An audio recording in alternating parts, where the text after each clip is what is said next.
This is probably the part that surprises people the most, because one area of the body isn't moving well or is not being used well, other areas have to pick up the slack.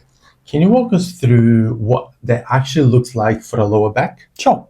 So if the deep stabilizing muscles of the low back and the hips are underactive from prolonged sitting, the body just doesn't stop functioning. It finds a workaround.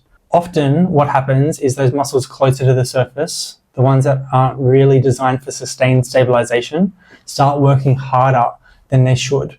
The lumbar erectors, for example, can become chronically overloaded because they're compensating for the lack of support from the deeper layers. And that's what creates a feeling of stiffness, right? That feeling of like a lower back being braced or gripped all time. Exactly. It's not that those muscles are damaged, it's just that they're working harder than their job description requires.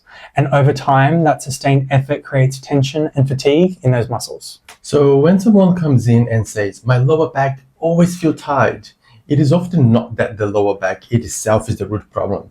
It is that it's been carrying more than it should for a long time. It's a really common pattern that we see in the clinic, especially with people who are active. They exercise regularly, they feel reasonably fit, but they're also sitting for long periods on either side of that exercise.